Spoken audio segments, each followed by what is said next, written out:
III formally announcing his candidacy for the United States Senate today in Boston, Massachusetts. He is primarying sitting Senator Ed Markey. In his kickoff event, he wasted no time immediately attacking President Donald Trump. Donald Trump has forced a reckoning in our nation, without question.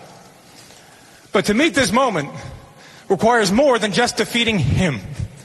It requires taking on, clearly, a broken system, the calcified structures that allowed him to win in the first place. The daily acts of oppression and injustice that enabled 63 million Americans to think that he was a better steward of their dreams and hopes and aspirations. Kennedy heads into the fight, however, without the endorsement of his former professor, Elizabeth Warren. She endorsed Markey back in August. All right, it's time now for our weekly segment, Pop versus Politics, where we dissect the intersection of popular culture and the U.S. government. Joining me this week, Democratic strategist Tara Dowdell and Republican strategist Evan Siegfried. Guys, thanks for having me. It's my first Pop versus Politics. I'm so excited to be here with you both. All right, so let's hit our first topic. It's Taylor Swift, who this week said in a Rolling Stone interview that she has become obsessed with politics and vows to do all that she can to end Donald Trump's presidency. Tara, T. Swift stayed quiet in 2016. Is she influential enough to move the needle come 2020 on the political front?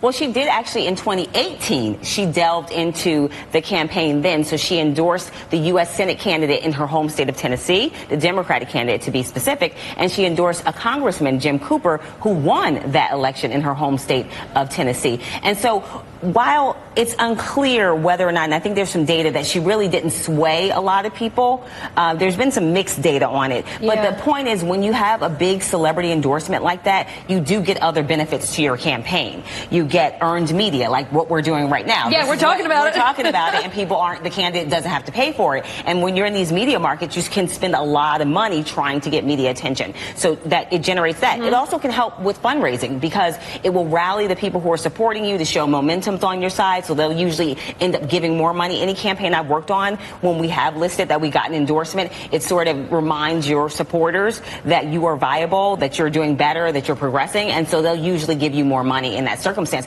So it does have benefits to have that happen. And also, interesting fact about the state of Tennessee. Tennessee has had historically amongst the lowest voter turnout in the country.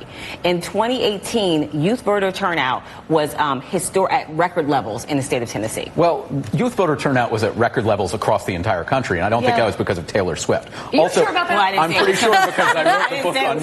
I literally wrote the book on youth turnout. All right, fair. But also, Taylor Swift's endorsement of Phil Bredesen for the Senate race didn't help Phil Bredesen. He got crushed.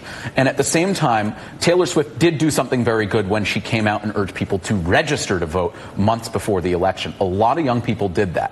While she's saying she's interested in politics and she's going to do everything she can, let's not forget the election in 2016 really was won by 77,744 votes. And that's the margin of difference in Pennsylvania, Wisconsin, and Michigan. If she can get 10, 15,000 young people registered in those three states who didn't vote in 2016, combined with other efforts, that absolutely will help. But also, celebrity endorsements, aside from the earned media and a little bump, don't really help.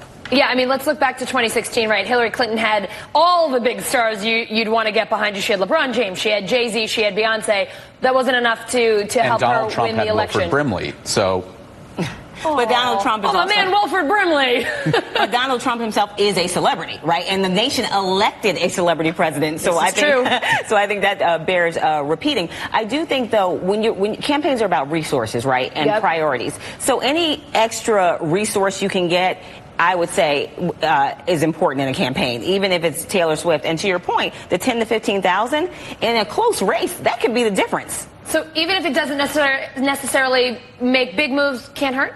Doesn't hurt. Definitely doesn't hurt. All right, fair enough, guys. Let's switch gears. We're going to talk about a rock star of a different decade, Jon Bon Jovi. Tara, he endorsed his fellow New Jerseyan Cory Booker for president, even hosting a fundraiser for him at his Hamptons home. I didn't know Bon Jovi had a Hamptons home. Has Booker been riding the wave of the post-Bon Jovi endorsement bump? We know his campaign's saying today that they're hurting for money.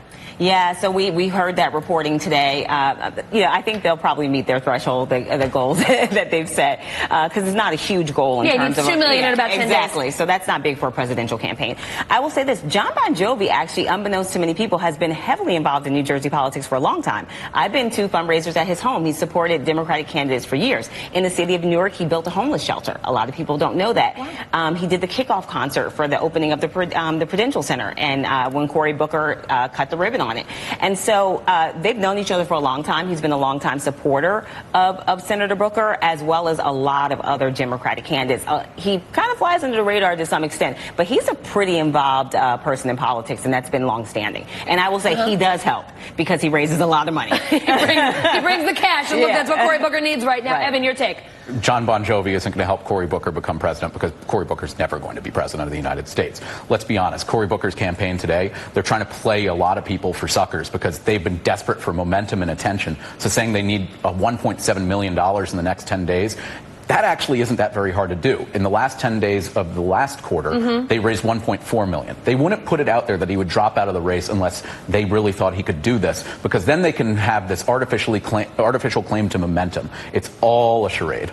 You know, a lot of people are saying, though, that they would like to keep Cory Booker's voice, the things that he represents.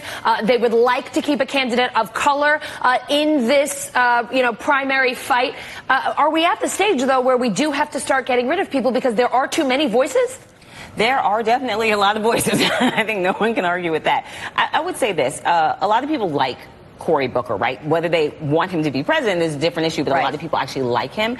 I think that he is an effective spokesperson, particularly around issues of criminal justice reform, and he's continued to really push that issue in a way that's very necessary. So I think people want to hear his voice in the campaign. I don't think people want to see him drop out. The problem for Cory is he's not breaking through at this point. And so I think he is looking to get, and it's hard when you have this many candidates to make your way into the media cycle. So again, we're talking about him right now. So mission accomplished on that front, breaking into the media cycle. Right, but whether or not that's going to help you break through 3% in the polls, a whole nother story. All right, last topic, guys. Tonight is the 34th annual Farm Aid. It's a benefit concert to raise money for family farmers in the United States. Country singer Willie Nelson is headlining. Willie has been vocal in his opposition to President Trump.